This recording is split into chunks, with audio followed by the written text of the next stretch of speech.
Jambusar BRC ભવન ખાતે THO Omkarnath દેસાઈની ઉપસ્થિતિમાં જંબુસર તાલુકા શિક્ષક મિત્રોનો તાલીમ વર્ગ યોજાયો હતો।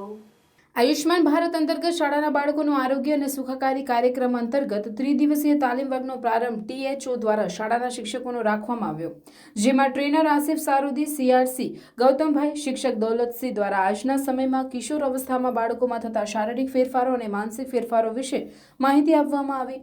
કિશોર અવસ્થામાં શારીરિક ફેરફારોના કારણે ઉદ્ભવતી મૂંઝવણો અને માનસિક ફેરફારોમાં બદલાવ, ઉગ્રતા, ડિપ્રેશન જેવી સમસ્યાઓનું બાળકોનું નિદાન અને તેઓનું કાઉન્સેલિંગ કરી સમસ્યાના સમાધાન કઈ રીતે કરવું તેનું માર્ગદર્શન આપવામાં આવ્યું। તેમજ કિશોરોમાં વધતા સામાજિક, પરીક્ષાલક્ષી, ઓનલાઈન ફ્રોડ, સતામણીને કારણે ઉદ્ભવતા ડિપ્રેશન અને આત્મહત્યાના વધતા બનાવો માટે જવાબદાર હોય આવી પરિસ્થિતિમાં તણાવ અનુભવતા બાળકોની ઓળખ કરી જરૂરી સારવાર મળે અને તણાવ મુક્ત થાય તેનો વિચાર વિમર્શ કરવામાં આવ્યો। ઉપરાંત બાળકો સારો આરોગ્યપ્રદ ખોરાક મેળવે અને યોગ્ય શારીરિક વિકાસ કરી સ્વસ્થ જીવન જીવે તેનું માર્ગદર્શન આપવામાં આવ્યું હતું।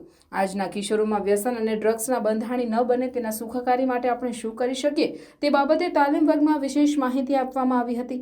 સદર તાલીમ વર્ગમાં મોટી સંખ્યામાં શિક્ષક ભાઈ બહેનો હાજર રહ્યા હતા।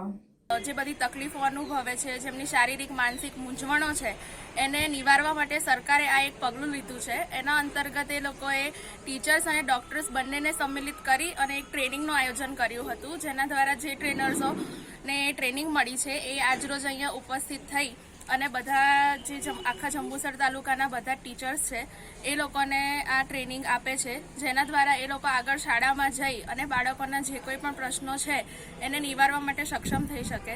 બાળકો એમના જે પ્રશ્નો છે તે ખુલીને એમના માતા પિતા સમક્ષ રજૂ નથી કરી શકતા, પરંતુ સ્કૂલમાં એ રીતનું એમને વાતાવરણ મળે છે, એ રીતના એમના ટીચર્સ મળે છે કે જેમની સાથે એમના પ્રશ્નોને કહી શકે છે અને એનો જવાબ પણ એમની પાસેથી શોધતા હોય છે। એટલે આ યુગમાં જ્યારે મોબાઈલ, ઇન્ટરનેટ બધું માહિતી એમને ખોટી તરફ દોરી જાય છે, ત્યારે આ એમને સાચી માહિતી આપશે અને એમની બધી મૂંઝવણોને દૂર કરવાનો સારો એવો પ્રયત્ન કરશે।